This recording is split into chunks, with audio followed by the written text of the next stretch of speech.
The day I realized what my husband had done, I was standing in my textile workshop threading silk through the old floor loom I'd bought at an estate sale 10 years ago. The rhythm was automatic by then. Warp, tension, check. My hands knew the work so well, I didn't need to think about it anymore. Which is probably why I heard everything so clearly. Marcus was on the phone in the office. The door was half open. He wasn't being careful with his voice anymore. "She has no idea how any of this actually works," he said. "She's the artist. I handle the business side. Always have." I didn't stop threading. The silk moved through my fingers, cool and precise. Then he laughed. Not a big laugh, just a small sound of genuine amusement. And he said, "Even if she questions it, what would she do? She can't even read a balance sheet." I pulled the next thread through. My hands didn't shake. I remember that specifically. I remember thinking how steady I was, how calm. I thought, that's an interesting assumption. If you've ever felt invisible in your own life, you need to hear what happened next.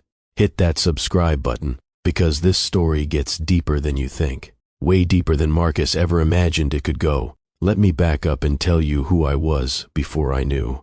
Before I understood what had been built around me, while I was too busy creating to notice.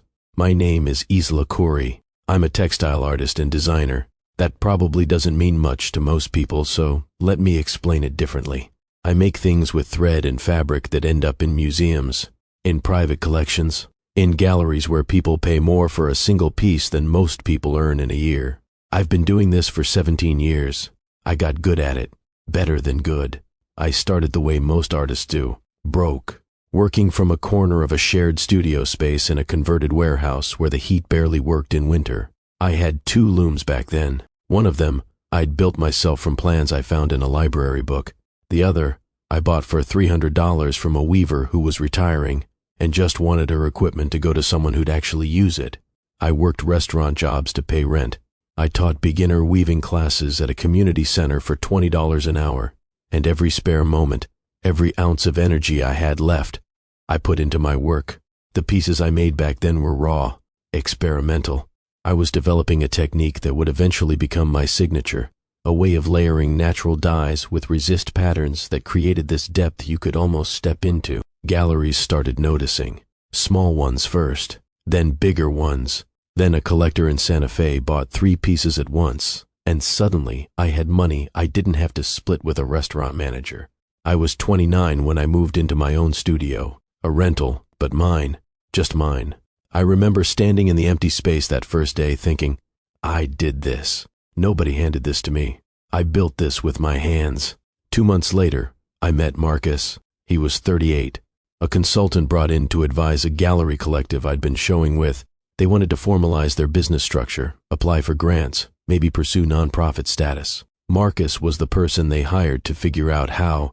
I noticed him during the first group meeting because he had this way of making complicated things sound simple, taking all the parts of running a creative business that paralyzed most of us, contracts and liability and tax designations, and translating them into language that made sense. After the meeting, he asked if I wanted to get coffee. To discuss expansion possibilities for my individual practice, he said. He'd looked at my work. He thought I was undervaluing myself. He thought there were opportunities I was missing because I didn't have the right infrastructure. We talked for 3 hours that first day. He asked about my process, my goals, where I saw myself in 5 years. He listened in a way that made me feel like every word mattered, like he was really seeing something in me that other people missed. He said, "You're leaving money on the table. You're so focused on making the work that you're not building the business that could sustain you making the work. What if someone helped you with that?" 6 months later, we were living together. A year after that, married. He proposed on a Thursday evening in my studio. I'd been working on a commission, this massive piece for a hotel lobby in Denver. My hands were stained indigo up to the wrists. I had thread in my hair. I probably smelled like dye chemicals and old coffee. Marcus stood in the middle of all of it, surrounded by half-finished tapestries and spools of raw silk, and he said, "What if we built something together? What if we made what you create sustainable, scalable, permanent?" He pulled out a ring, but he also pulled out a folder. He said, "I've been thinking about this for months, not just us getting married, though I want that. I want that more than anything, but also us creating a real business structure, An LLC, both of us as partners, your art and my business expertise. We could turn what you do into something that lasts. It sounded like poetry the way he said it, like finally being seen, like finally being safe. I'd been working alone for so long, figuring everything out by myself, making every decision, carrying every risk, bearing every failure and every success completely on my own shoulders. The idea of partnership, romantic and professional, intertwined and inseparable, felt like coming home. I said yes to both. We formalized everything in year 2. Marcus handled the setup, articles of organization, operating agreement, tax elections. He'd bring the documents home and walk me through them at the kitchen table. He was patient, answering every question, making sure I understood the purpose of each form. This is the LLC formation, he'd say. This establishes us as a legal business entity. This is the EIN application, basically a social security number for the company. This is the operating agreement. It specifies how we'll run things, make decisions, split profits. I'd ask what my role was versus his role. He'd smile and say, "You're the creative director, the artist, the vision. I'm the operations manager. I handle the boring stuff so you can focus on what you're brilliant at." It made sense.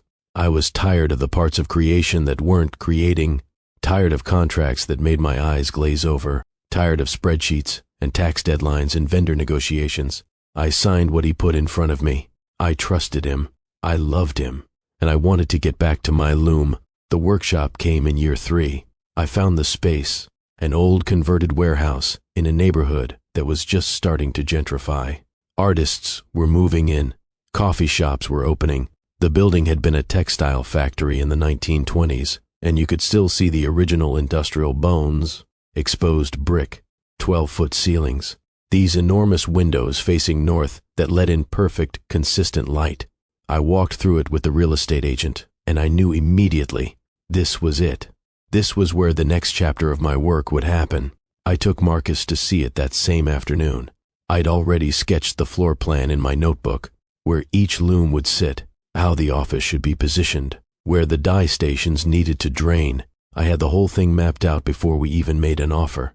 Marcus looked at the numbers, the lease rate, the build-out costs. He said it was ambitious, but doable.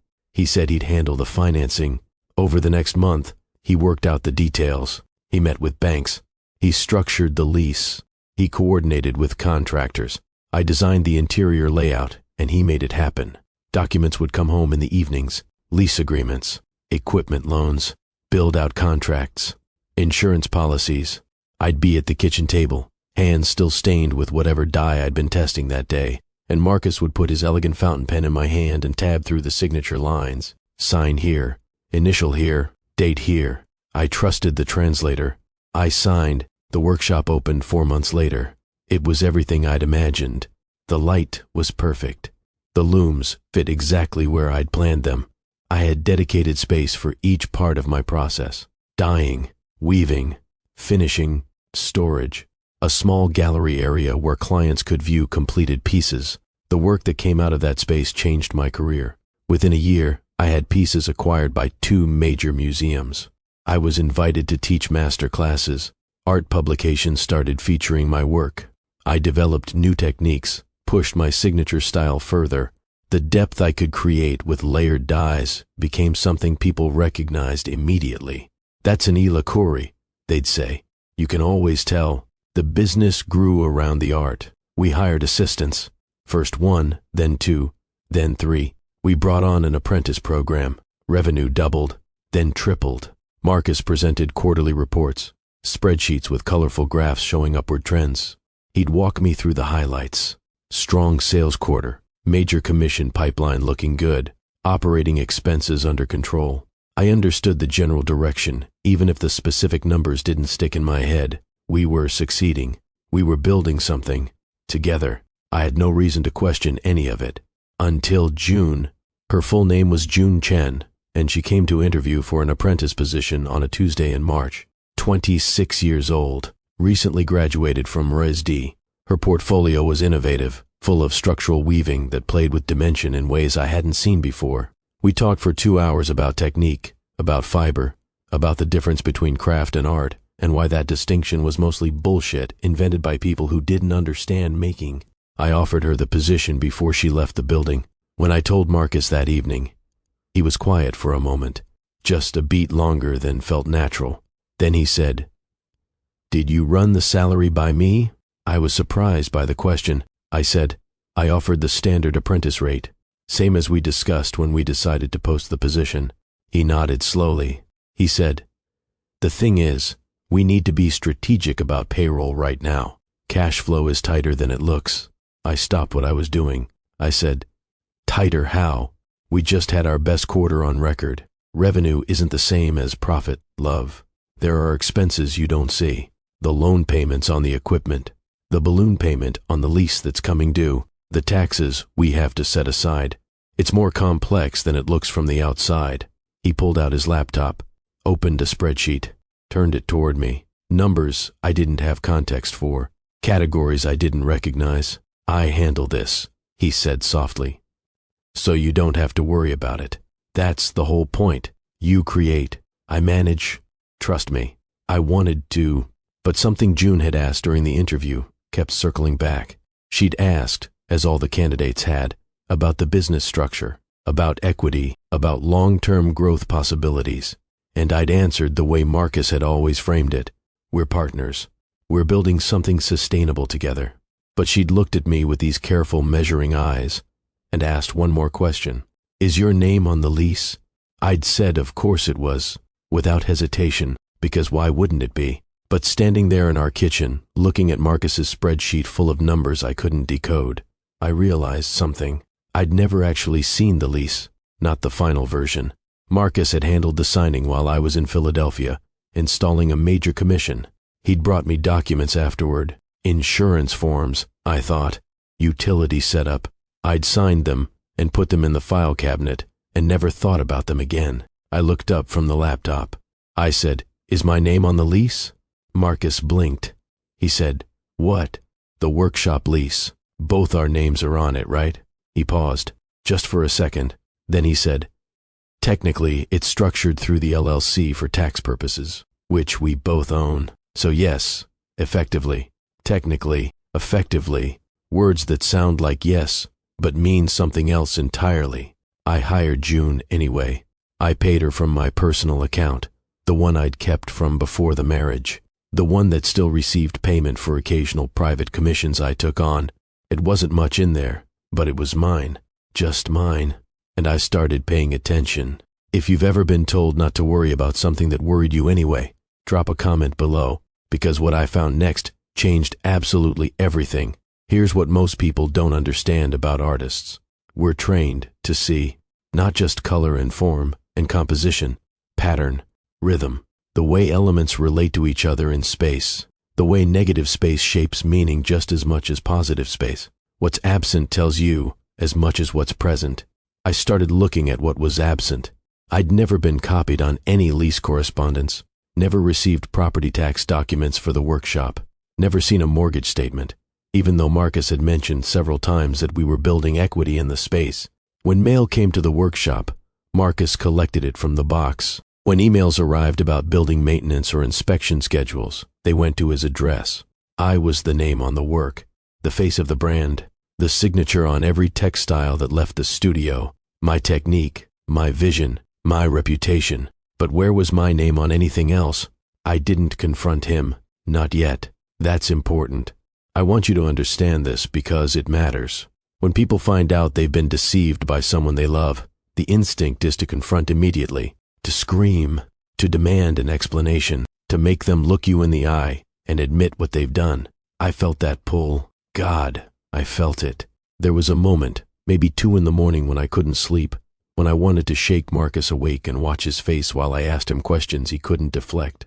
But I'd seen what happened when people confronted before they were ready. I'd watched friends go through divorces, watched them tip their hand too early, and suddenly bank accounts were emptied, assets were moved, stories were reframed. Confrontation without preparation is just theater.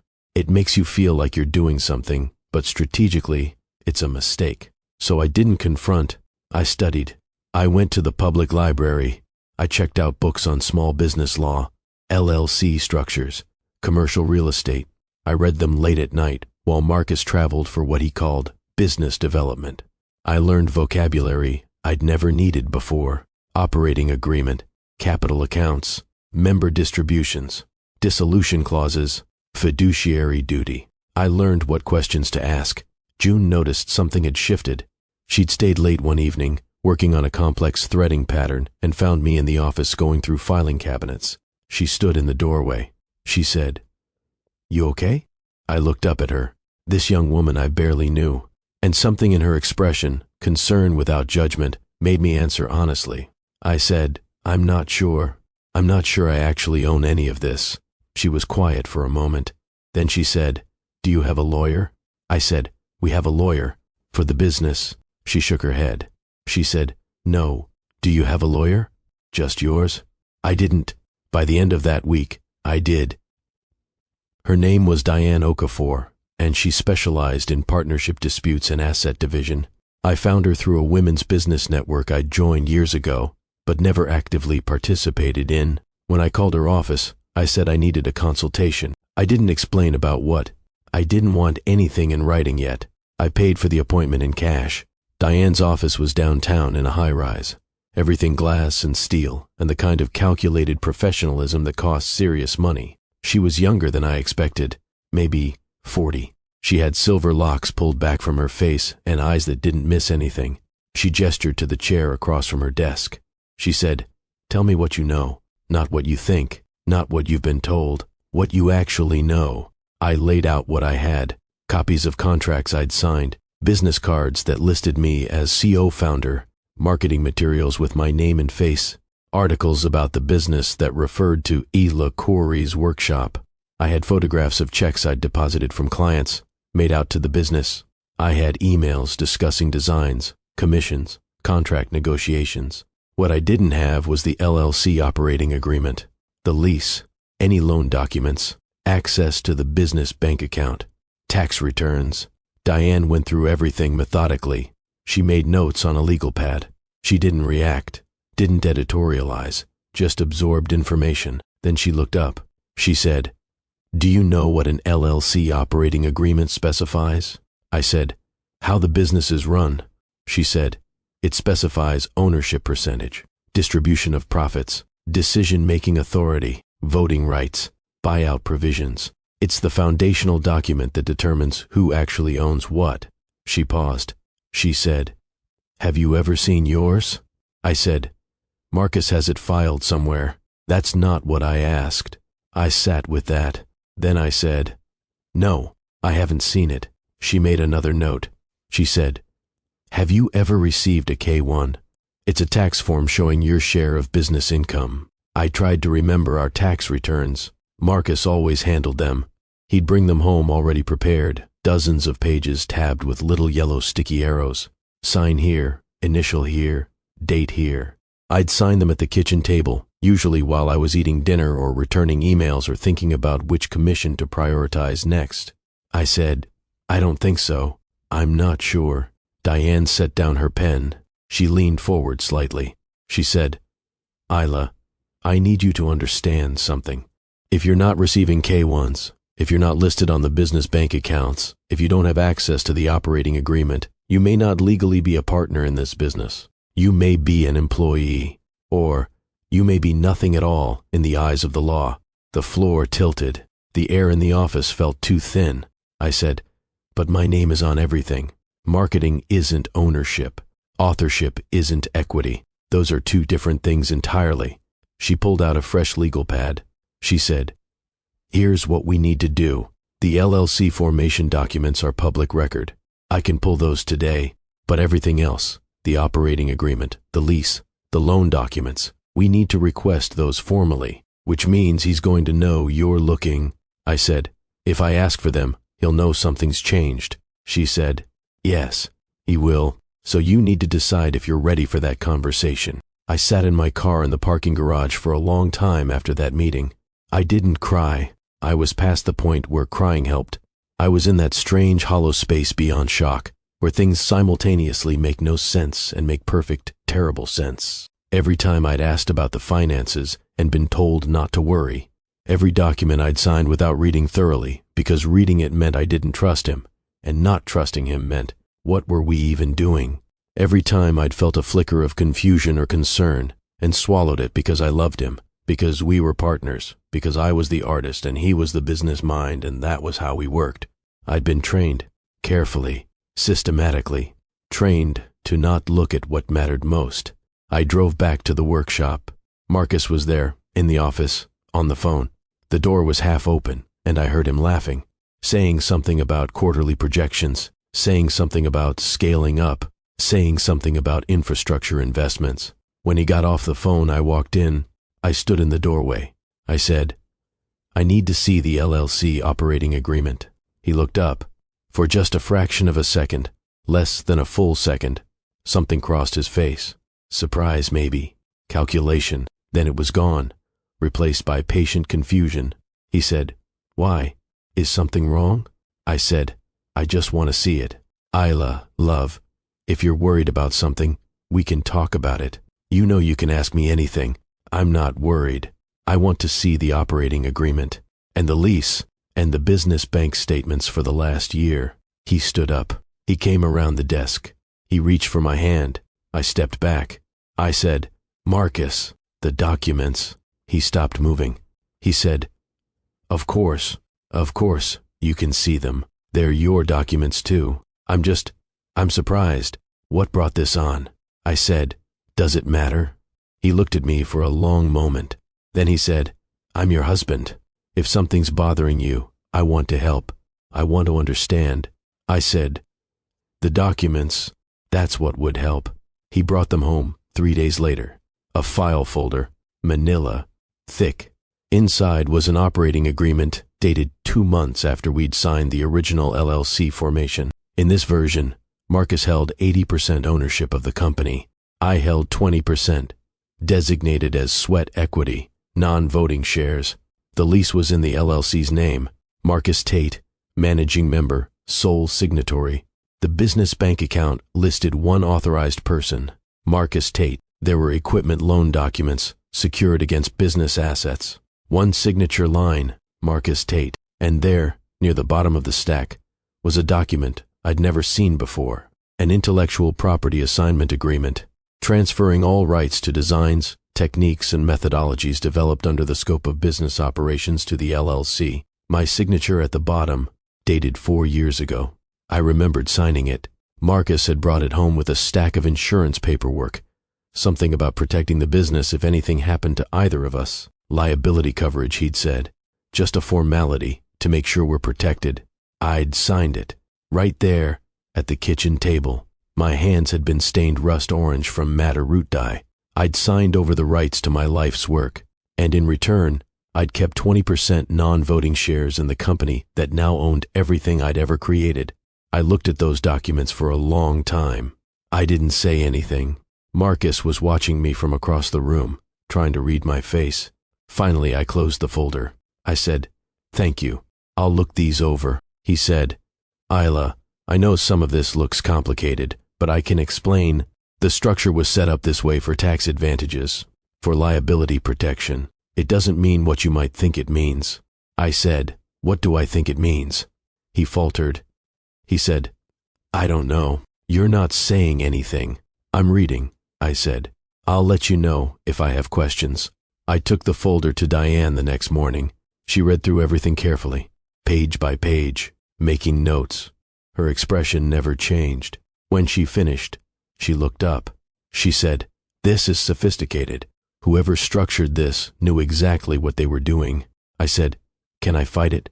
She said, "The question isn't whether you can fight. The question is whether you can win. Here's what we're dealing with. An IP assignment that you signed, which means we'd have to argue duress or fraud, and that's extremely difficult to prove. An operating agreement that you also signed." I said, "I didn't sign that operating agreement. That's not the one I remember. The original was 50-50. She said, "Do you have a copy of the original?" I didn't. She said, "Then it's your word against a notarized document with your signature. The business account structure is problematic for him. You should have signing authority as a 20% member, but with non-voting shares, He can argue he's managing day-to-day operations with your tacit approval, which your continued work there seems to support. I said, so I have nothing. She said, I didn't say that. She leaned forward. She said, what you have is authorship. The one thing that agreement doesn't clearly address is work you created before the LLC existed, and work that's definitionally personal artistic expression rather than commercial product. You have a portfolio that predates this business by a decade. You have a signature technique that's identified with you personally, not with any company. You have client relationships built on your individual reputation. I said, but he owns the workshop, the equipment, the business entity. She said, he owns infrastructure. He doesn't own you. She paused. She said, Isla, this is going to sound strange, but I need you to think about something. Do you want to save this business, or do you want to save yourself? I thought about the workshop, the north-facing light I'd fallen in love with, the looms I'd chosen and positioned and maintained, 7 years of building something I'd believed was partly mine. Then I thought about Marcus's voice on the phone. She has no idea how any of this actually works, even if she questions it. What would she do? I said, I want to make sure he understands exactly how wrong he is about what I know and what I can do. Diane smiled. It wasn't a warm smile. It was the smile of someone who'd been waiting for you to arrive at the correct answer. She said, then let's show him. Before you assume you know how this ends, make sure you're subscribed, because my next move is something most people never think of, and it's the thing that changed everything. What happened next wasn't dramatic. It was methodical. First, I documented everything, every textile I'd ever created, with dates and photographs and detailed descriptions, every commission, every client relationship, every teaching engagement, every exhibition. I built a timeline that showed my work from age 22 to present, 7 years before Marcus, 7 years during. I showed the continuity of my technique, my vision, my artistic voice. Then I reached out to clients, not to complain, not to explain what was happening, just to confirm details for my records. I'd send gentle emails. I'm updating my archives and wanted to confirm the commission we completed in 2019. Could you send me the details you have on file? Every single person responded, and in every response, they confirmed they'd hired me. Ela Khoury, the artist. Several included the original contracts, which they'd kept for their own records. In every single case, I was listed as the artist of record. The LLC was mentioned only as a business contact address. I reached out to galleries and museums that held my work. I said I was preparing a comprehensive catalog and asked if they could provide copies of acquisition paperwork for my personal archives. They sent everything: acquisition forms, provenance documentation, condition reports. In every case, my name, my attribution.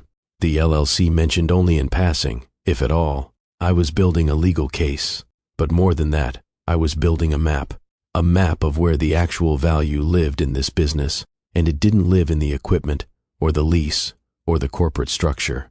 It lived in me, in my hands, in my name, in the relationships I'd built over 15 years. While I did all this, I continued working. I came to the studio every single day. I wove. I taught June and the other apprentices. I answered client emails. I took calls. I installed, commissioned pieces. To anyone watching, nothing had changed. Marcus watched me carefully. He knew something had shifted after I'd asked for the documents, but he couldn't identify what. I was still there, still working, still his wife, sleeping beside him every night, making coffee every morning. But I'd stopped signing things. It took him 2 weeks to notice. He brought me a contract that needed a signature, new equipment lease, standard renewal, he said. I said, let me read it first. I'll get it back to you. I never got it back to him. A week later, a gallery contract, a commission agreement. Both needed signatures. I said the same thing. Let me review these. I'll handle it. I didn't handle it. One evening, he came home frustrated. He said, Isla, I need that equipment lease signed. We're going to lose the rate if we don't execute by Friday. I said, then sign it yourself. You're the managing member. It's in both our names. Then both of us need to agree to it. and I haven't finished reviewing it. There's nothing to review. It's a standard renewal. Same terms as before. I looked up from the loom. I said, if it's standard and the same as before, it can wait until I've read it. He stared at me. He said, what is happening right now? I'm reading documents before I sign them. That's what's happening. He left the room. I heard him on the phone in the kitchen. Low, urgent voice. I couldn't make out the words, but I could hear the tone.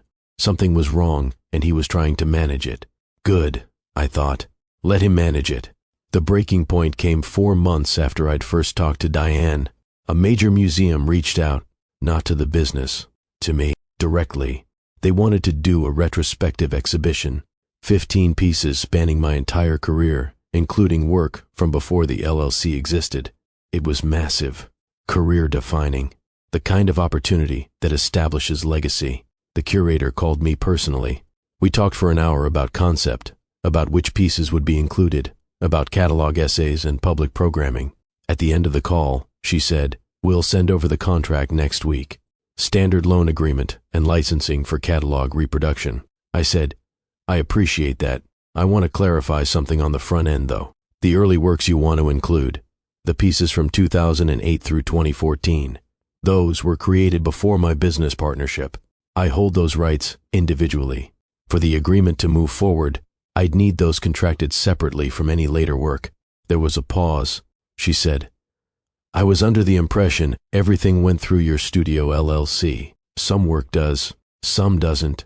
I'm happy to provide detailed provenance for each piece, but it would need to be structured as potentially 2 separate agreements depending on which works you ultimately select. She said she'd discuss it with their legal department and get back to me. 2 days later, the museum's lawyer called Marcus to clarify the rights situation. He came home that evening, barely containing his fury. He said, what did you do? I was at the loom. I didn't look up. I said, when? The museum. What did you tell them? I clarified authorship and rights ownership. They appreciated the transparency. You went around me. You undermined the business relationship. I protected my work. Work I created years before you were involved. We're partners, Isla. I set down my shuttle. I turned to look at him. I said, are we? Because the operating agreement you showed me says I own 20% non-voting shares. That's not a partnership, Marcus. That's employment. And I never agreed to be your employee. His face did something complicated. Recalculation happening in real time. Then suddenly, the anger drained away, replaced by something softer. He said, Isla, love, I think there's been a misunderstanding. I don't think there has. Can we sit down? Really talk about this? I think maybe I didn't explain the business structure as clearly as I should have. We can revise the agreement, make it more equitable. This was always meant to be ours, not mine. It was a good performance. If I hadn't heard the phone call, if I hadn't spent 4 months learning to read the structures he'd hidden, if I still believed the translator, I said, I have a different proposal. I'm withdrawing from the LLC. I'll take the work I created before 2016, and anything I can demonstrate is personal artistic expression rather than work for hire. You keep the company, the workshop, the equipment. We separate cleanly. You can't just leave. There are procedures, buyout clauses. Then, let's follow them. I filed notice of withdrawal with the state this morning. My attorney sent the formal paperwork to your email about an hour ago. He stared at me, really seeing me maybe for the first time in years. He said, you planned this. I documented reality. There's a difference. Isla, he moved toward me. His voice cracked slightly. Don't do this. We can fix this. Whatever you think is wrong, we can fix it. I love you. And there it was.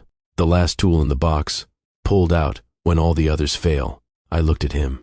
This man I'd married. This man I'd trusted with everything. I said, you put my signature on documents that transferred my life's work to a company you control. You structured a business to make me legally invisible while using my name to build value. You made me believe I was your partner while ensuring I had no power. That's not love, Marcus. I don't know what that is, but it's not love. I was protecting you. From what? He didn't have an answer. If this story is hitting different, hit that like button and share it with someone who needs to hear this, because The ending isn't what you'd expect. Not even close. The separation took 6 months. Diane had been right. It was extraordinarily complicated, but here's what Marcus hadn't understood. What he'd fundamentally miscalculated in his elegant legal trap. You cannot own a person's essential nature. You cannot incorporate creativity itself. The LLC owned infrastructure, equipment, a lease, a business name. It did not own my hands, my vision, my reputation, the relationships I'd built with clients and curators and collectors over 15 years. When I formally withdrew and established my own independent practice, most of those relationships followed me. The intellectual property assignment became the central battlefield. Diane argued, successfully in the end, that artistic expression cannot be fully separated from the artist, that the techniques I'd developed were inherent to my practice and predated the business entity, that the assignment itself was overly broad to the point of being legally unenforceable. We won a judgment that limited the LLC's rights to specific commercial works created for specific commissions during the partnership period. But it released all techniques, all methodologies, and all future works back to me. Marcus kept the workshop, the looms he'd purchased, the business name, which was Tate Studio Works. My name had never actually been in the title. That should have told me something years ago. I kept myself, my name, my work, my future. And in the end, that was everything that mattered. June came with me when I left. So did 2 of the other apprentices. We worked out of a shared studio space for the first 8 months. Something that reminded me of the very beginning. Smaller, simpler, completely mine. The museum retrospective moved forward. The catalog listed each piece with meticulous provenance. Some noted created during partnership with Tate Studio Works. Most didn't need any qualifier. They were just mine, as they'd always been. There's a peculiar freedom in starting over when you thought you'd already built everything. You realize how much weight you were carrying that wasn't actually yours. How much space opens up when you stop translating yourself through someone else's framework. I don't weave differently now. The work looks the same, outside eyes. Same technique, same depth, same signature layering of dyes that creates dimension you can step into. But I feel different making it. Every thread I choose. Every pattern I develop, I own. Not just legally, though yes, that too. But deeper than paperwork, I own it the way you own your own voice. Marcus tried to continue the business. Last I heard, he'd brought in another textile artist. Someone younger, someone whose name could fill the space mine had left. I don't know if he's treating her differently. I hope he is, but I doubt it. Patterns repeat until someone interrupts them. I saw Diane one last time after everything was finalized. We met for coffee, no longer attorney and client, just 2 women who'd fought a battle together and won. She said, "Can I ask you something? When did you actually know? Really know?" I thought about it. I said, there wasn't one single moment. It was cumulative, 100 small things that didn't quite add up, that I was told not to worry about, until the weight of all those small things became impossible to carry without looking at them directly. She said, "But you carried it for years." I said, "Because I thought that was partnership, trusting someone else with the parts that scared me. I thought being an artist meant I was allowed to not understand business, that it was almost noble, staying in my lane, letting him handle the complicated parts. And now I understand that's a trap. Not understanding doesn't protect you. It just makes you easier to erase." She nodded. She said, "You know what I tell every creative client who walks into my office? Your work might be art, but your life is a business. Treat it that way. Read every document. Keep your own records. Never, ever sign something just because someone you love tells you it's fine. You think I was naive. I think you were human. We're taught that love means trust, and trust means not questioning. But people who truly love you aren't afraid of your questions. They welcome them. I think about that conversation often. The difference between trust and surrender. They look similar from the outside. One person handling complexity, the other freed to create. It can look like support, like partnership, until you realize you've been slowly, methodically edited out of your own story. There are still moments when I question everything. Late nights in the new studio when it's quiet and I'm alone with my thoughts. I wonder if I overreacted, if I destroyed something that could have been repaired, if I was the difficult one, the suspicious one, the one who couldn't just let things be easy. Then I remember his voice on that phone call. She has no idea how any of this actually works. Even if she questions it, what would she do? The laugh, the certainty, the assumption that I wouldn't know, wouldn't understand, wouldn't act. And I remember, I did know, I did understand, and I acted, not with violence, not with drama, not with the kind of emotional confrontation he'd probably prepared himself for, with documents, with methodical, precise reclamation of what had always been mine. The studio I work from now has good light, different light than before, but good light. June and I installed the looms ourselves. We bolted them to the floor. We calibrated the tension. We organized the thread library by fiber type and weight. Every contract that comes through, I read it completely, front to back. Every clause, every term, every agreement specifies exactly what rights are being licensed and what remains with me. Every payment goes into an account with only my name on it. It's smaller than what I thought I'd built with Marcus, but it's real. And it's mine. When I sign my name now, on textiles, on contracts, on documents that actually matter, my hand doesn't hesitate, because I know exactly what I'm signing, and I know exactly what I'm worth. There's real power in that, not power over other people, power that comes from refusing to be erased, not with noise, but with clarity, not with anger, though, yes, there was anger, but anger transformed into something more useful, precision. If you're listening to this, and something in your own situation makes you feel small, makes you feel like understanding would mean you don't trust, makes you feel like asking questions is the same as causing problems, I need you to hear this. Your questions are not betrayal. Your need to understand is not aggression. Your clarity is not cruelty. Someone who actually loves you can handle your awareness.